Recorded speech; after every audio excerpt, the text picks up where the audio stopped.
Again, thank you for your practice tonight.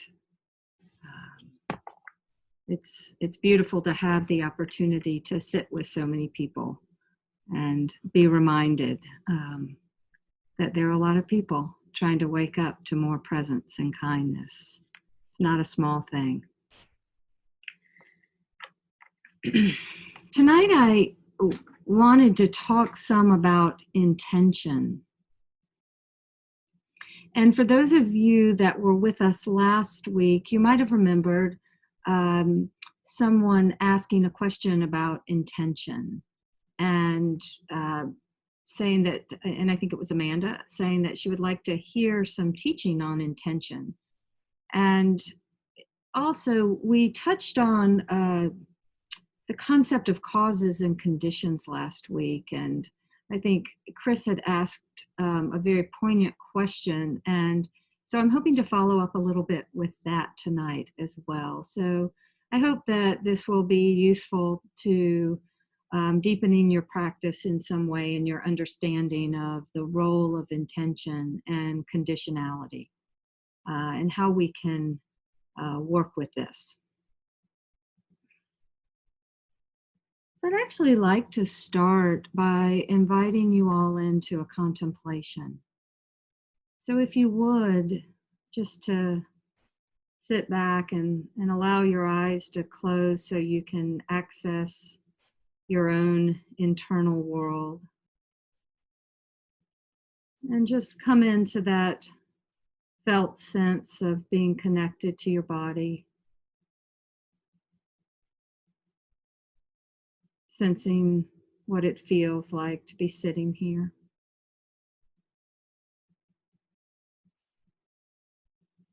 And just begin receiving your breath, this breath, the one you've never received before.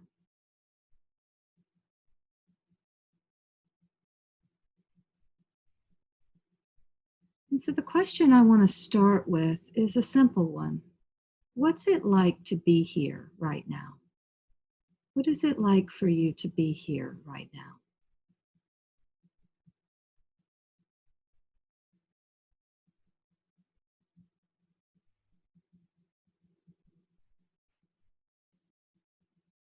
And as you investigate this, you might see, is it pleasant or unpleasant in this moment, or neutral?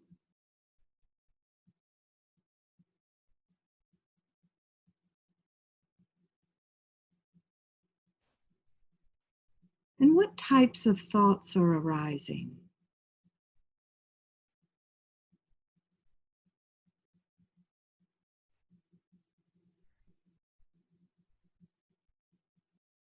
And are there particular emotions that you notice right now?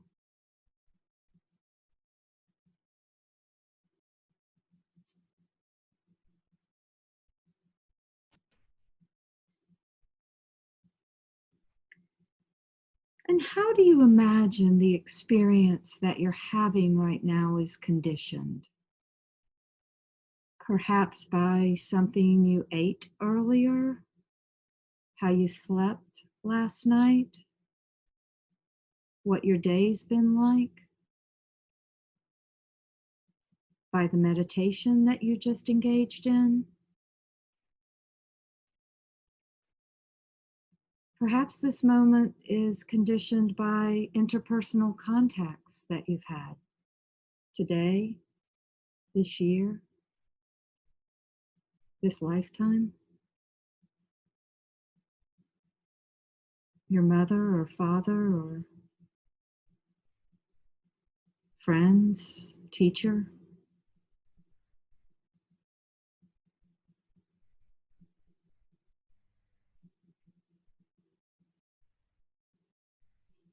Each moment of consciousness springs forward from all of the prior experiences we've had. Interactions, words, and our own thoughts that came before this one. So let's just sit with this for a few minutes. How is this moment conditioned for you?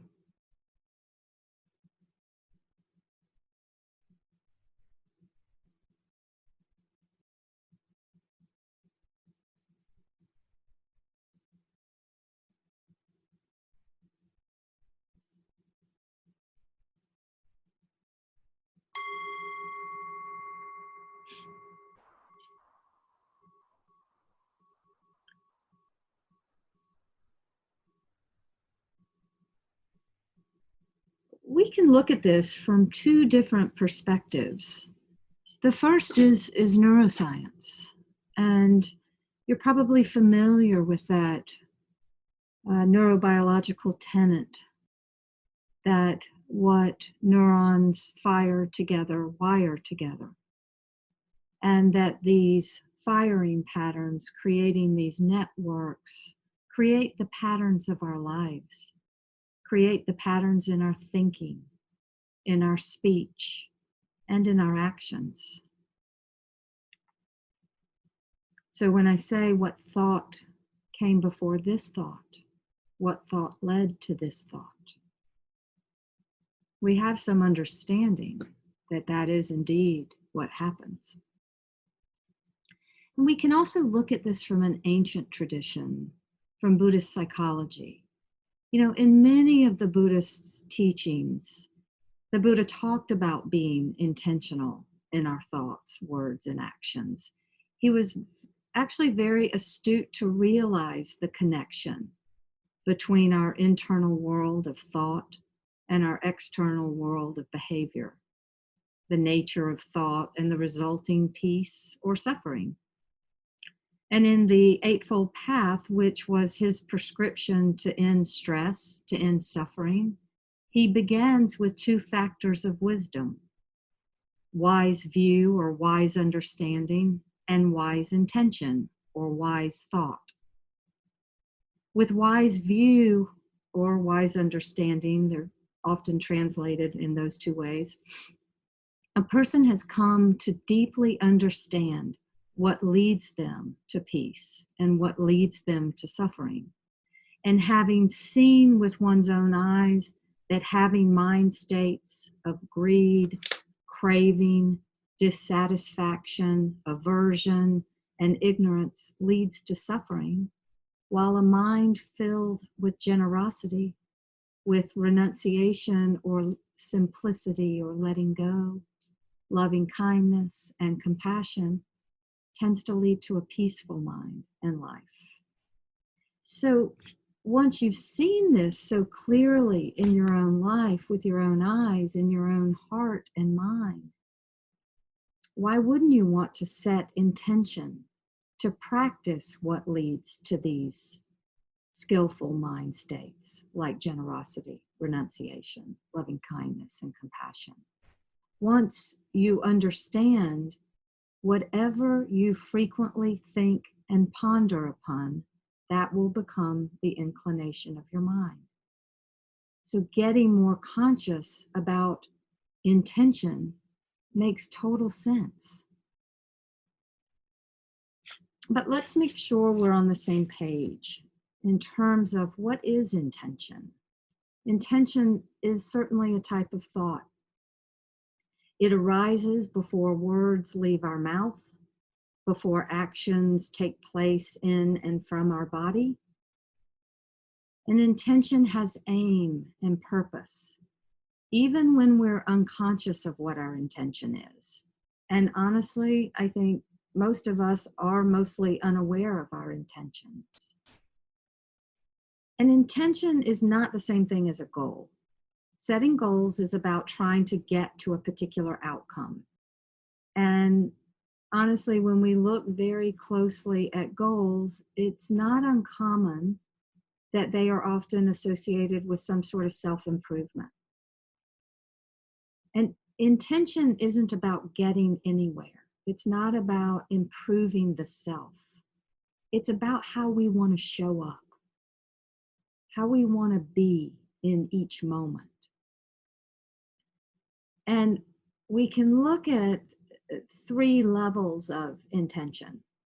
First of all, in the broadest brushstroke, the overarching intention of our lives, the direction that we want our life to flow in, toward simplicity or kindness or compassion? Or does it flow in the direction of greed, the pursuit of always having more, no matter what the cost is to others, of desire for superiority in material wealth, or or intellectual knowledge, or individual power or domination. And as we contemplate this overarching intention, a useful question that can be asked is, what is it that you really want? When we can sit in quiet contemplation asking this question to ourselves over and over, allowing the question to go deeper, and with the backdrop of stillness and quiet, we can get to know deeply what the answer to this question is. What is it that we really want? As Mary Oliver says, with this one wild and precious life that is so short, what is it that we really want? And then there's episodic intention, where we have intention for a specific experience or for a specific time, just for today, just for this meeting, just in this conversation with my aunt, I will show up in kindness. Just in this meeting, I will refrain from judging my coworker. If judgment arises, I'll practice loving kindness silently, etc. And then the third level of intention is related to moment experience. What is my intention for my speech, for my actions in this moment? So goals are great. Goals are great to have. They're just different. And goals are outcome oriented, not primarily concerned with how we get there, just that we get there. And intention is process oriented. Intention is the guide that points us in the right direction and brings us back on course when we tend to lose our way. And intention, like all thought, is conditioned. And it can also rise from a moment of mindfulness. In each moment, it's our choice. This is why we say that this moment is the mother of all future moments, right now. And on autopilot, we typically have the same intentions over and over because we remain relatively unconscious, we may not even know what these intentions are. And when we're on autopilot, often intention comes from places like insecurity, fear, scarcity. Remember, and I love the way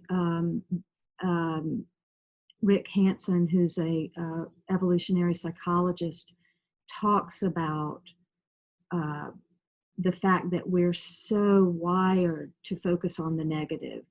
How he says that, the mind is Velcro for negativity and Teflon for positivity. So we're going to naturally more focus on scarcity, on fear, on insecurity. And when this is the case, intentions often end up being about getting whatever we can, not really thinking about others so much or interconnectivity. And this kind of thinking, this kind of intention, often underlies the quest for greater power, greater knowledge, more money. But when we bring mindfulness to the moment, we have other options. We have other choices. Mindfulness, this deep and abiding state of awareness that can usher in the great, powerful pause. And with this pause, we can see where we are. We can see where we would prefer to be.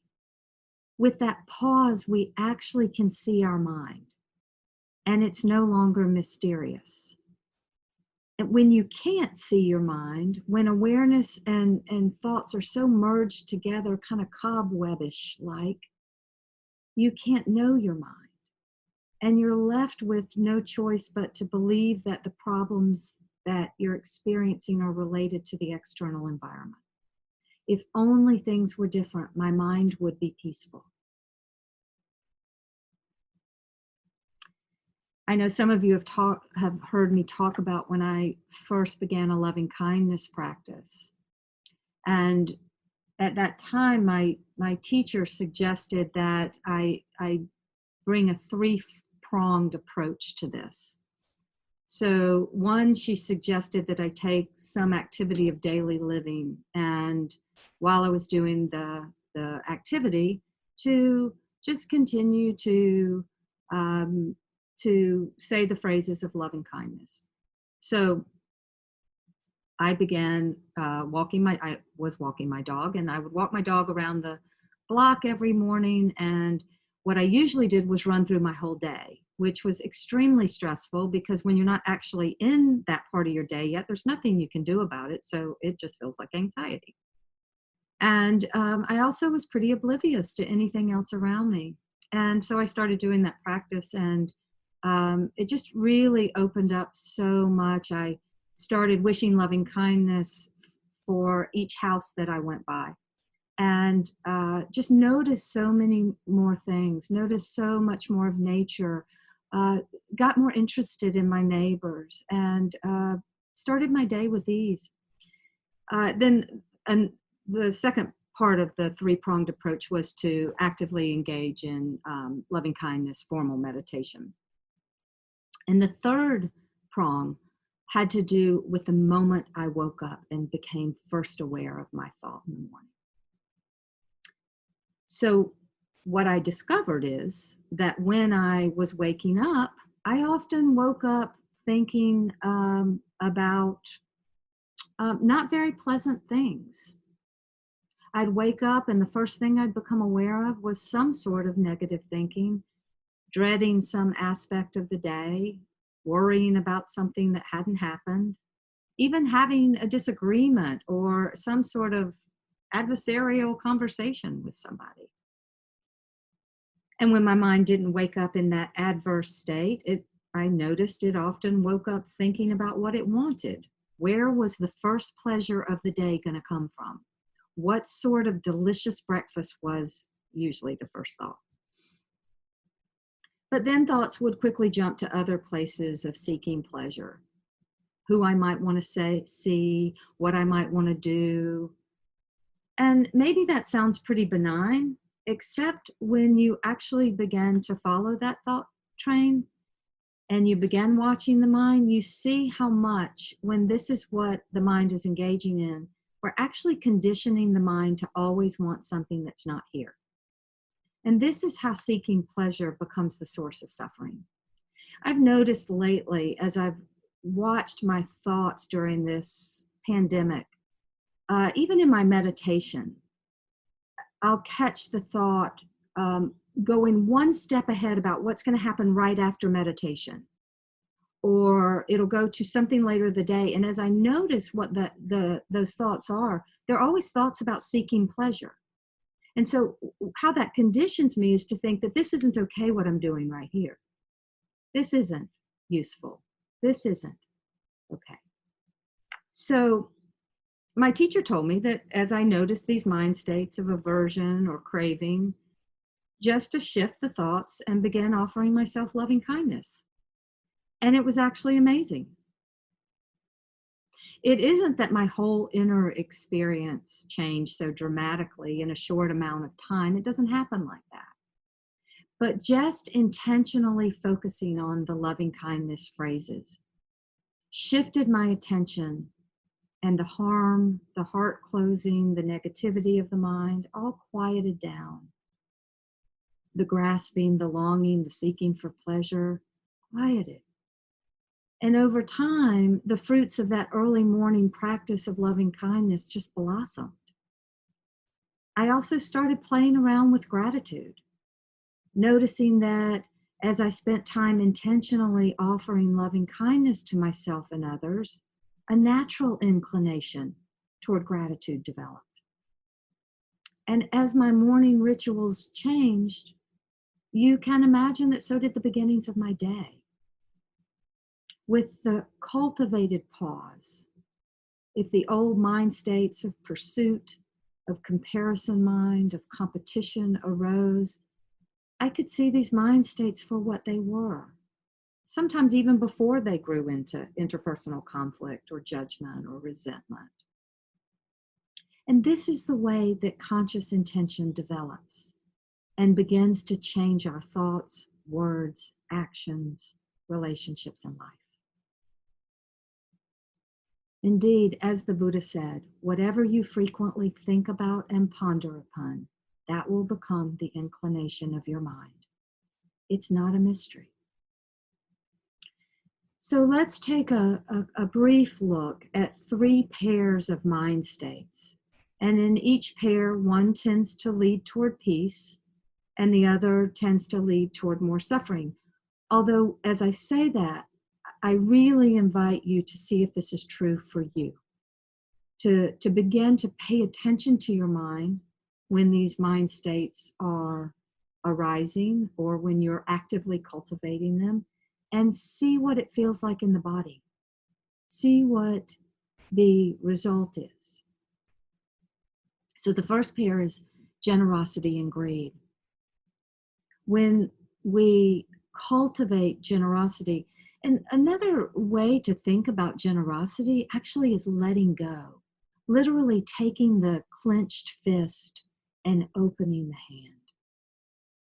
Yes, sometimes that is material, economic, but it can be of effort, in words, in time, in attention. It's a movement from greed, which is all about how is this best for me? What can I get out of this? Greed is about tunnel vision, forgetting that there are others. And generosity is about care for both self and others, because there's wisdom in generosity. There's the understanding that we're in this together and connected, and true care. True care can't really be unpaired, uncoupled. And then there's the second pair to look toward is loving kindness and ignorance. So in ignorance, we don't see what's really happening. We don't see others.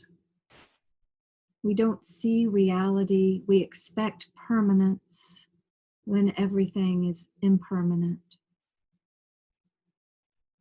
There's a lot of judgment and criticism in ignorance. We tend to simplify things not in a positive way, but in a way that suggests cause and effect very simplistically. There's a harshness to it often. And with loving kindness, we cultivate this natural friendliness, this natural acceptance.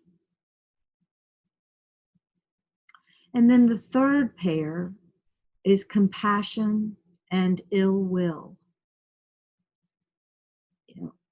Ill will can be aversion, it can be judgment, it can be harm, actual harm.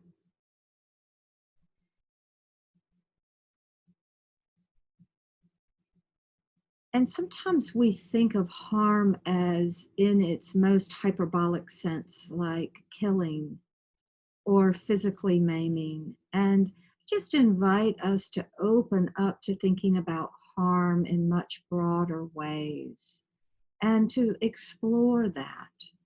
I think that is best explored, like how our words can be harmful, how our thoughts can be harmful, and how our actions can be harmful, even without ever making physical contact. And compassion is about care. Compassion is about acknowledging harm, acknowledging suffering, and turning toward it ourselves and others. and allowing it to touch our heart so that we want to take action, even if action is only wishing peace. That may be all we can do. But it's a desire, it's a movement toward compassion and away from harm.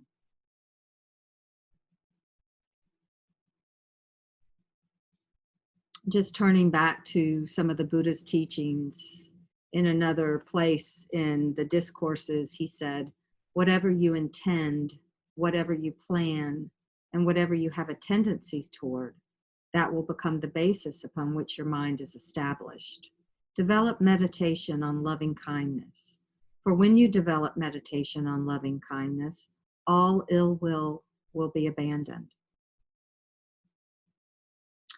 And I just want to end with that because that certainly was what I found in the morning as I paused and noticed where the mind was and noticed either the negative thoughts about what I didn't want to happen the day or the seeking pleasure. As soon as I shifted to begin offering loving kindness, the mind couldn't hold both. It's not that I pushed them away or aggressively tried to force them out. They simply left. And what took its place was, may I be safe. May I be peaceful. May I be healthy. And may I have some ease today. And may you be safe. May you be peaceful.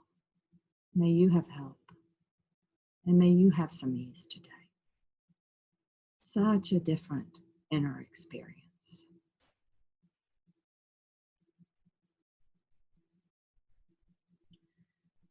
So just to end, I would like to invite us back into a contemplation.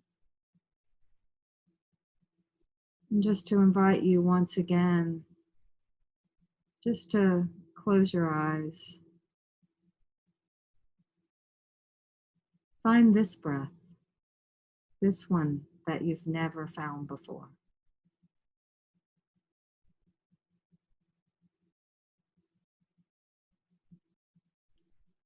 And so just thinking about these mind states of generosity,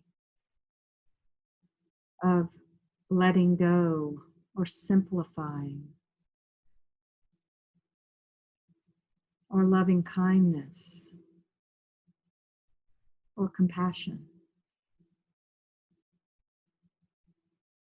Do any of these call to you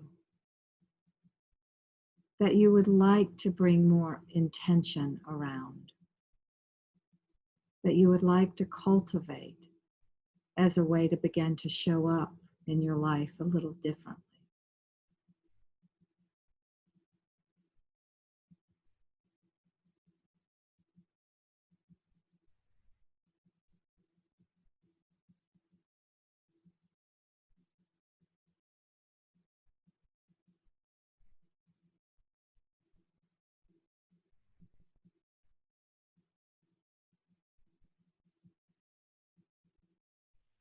Or maybe you already are bringing conscious intention to being more generous or living more simply, being kinder, more compassionate.